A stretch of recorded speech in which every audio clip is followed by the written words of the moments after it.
Which verbs do you need to focus on when you start learning Spanish?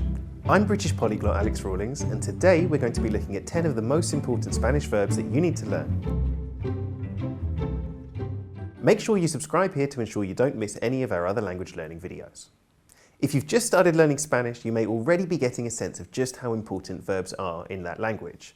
Spanish has 3 different verb groups which follow slightly different patterns. You've got verbs that end in AR, verbs that end in ER, and verbs that end in IR. You'll see verbs from all 3 groups in the list of 10 most common verbs that we're going to learn in just a second. You may have noticed that some verbs in Spanish don't follow the typical pattern that you've learned for how verbs should be conjugated. These are called irregular verbs. Spanish, like all languages that have descended from Latin, has quite a lot of irregular verbs. Unfortunately, there's not a lot you can do to get your head around these apart from just memorizing the patterns. But the good news is that the irregular verbs tend to be the most common ones, which means that the more you practice speaking and listening to Spanish, the more you'll hear those irregular ones and the faster you'll get used to those patterns. So let's take a look at those verbs. Estar is to be in a physical place or in a temporary state. Right. To be is a bit more complicated in Spanish than it is in English because there are 2 ways of saying it. The best way to learn these is just to learn them in phrases like ¿Dónde está? De repente, ¿dónde está mi niño dócil que quería agradar? Or ¿Qué estás haciendo? Donde tienes que estar y que estás haciendo lo que te gusta y que importa lo que haces, ¿no? But you can try to think of it like this. Estar technically comes from the Latin word stare, which means to stand. So every time you could say I'm standing at instead of I am at in English, you could use estar in Spanish.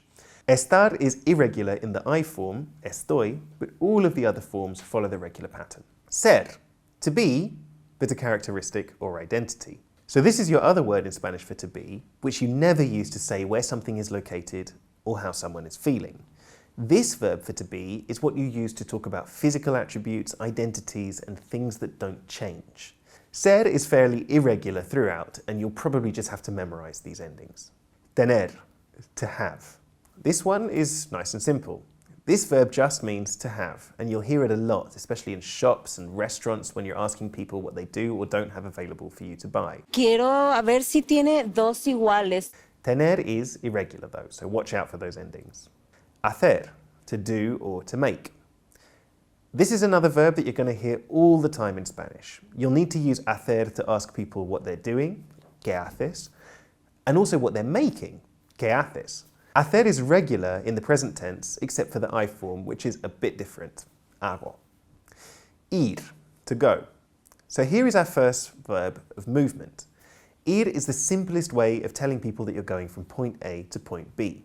However, again, this is a really irregular verb, so make sure you memorize all of those endings well. If you make ir reflexive by adding se to get irse, that changes the meaning slightly. Instead of just meaning to go, it means to leave or to head off on a long journey. For example, me voy is I'm off. Adiós, me voy. Venir, to come. Another verb you'll hear very often in Spanish. Just like in English, you use venir when someone is coming to where you are, but you're not going anywhere. Quick tip though, if someone tells you I'm downstairs and you want to say I'm coming, you actually wouldn't say vengo in Spanish, but you'd use ir and say voy. Venir is another really irregular one, so watch out for those endings. Decir, to say. This is the most neutral way of saying that someone has expressed something in Spanish. You can also use decir to mean more like you think. If you say tú dices, you'll also hear people saying dime or dígame when answering the phone, asking people what they need in shops, or taking orders in bars or restaurants. This might sound a bit rude or direct because it literally just means tell me, but in Spanish this is a perfectly normal way of saying that. Decir is a very irregular verb. Poder, to be able to. This is a really important verb in Spanish that you use to say what you're able to do, what you're allowed to do, and so on. You might use it a little less than in English though, for example with verbs of perception like to see, to hear, and so on. In English we'd say something like I can see it or I can't see it. And in Spanish you could say no puedo verlo or puedo verlo, but it sounds a little less common than just saying no lo veo. You'll also find this verb in a lot of expressions like puede ser, which means maybe. Poder is quite irregular too. Dar, to give. This verb is really flexible and really common in Spanish. Dar literally means to give, but you'll also hear it used in loads of other ways. Darle can actually mean to hit something, like if you're parking your car and you bump the one behind, your concerned passengers might ask you, ¿Le diste?, which literally means, did you give it? But actually means, did you hit it? In Latin American countries, you'll also hear the really common expression dale, which means okay. Dar is quite an irregular verb. Ver is so common in Spanish, not just as an expression of what you can see, but also to express your opinions. As well as saying, for example, veo a James, I can see James, you can use it to say things like te veo muy feliz, I see you very happy, which means more like you look or you seem or I think you're very happy.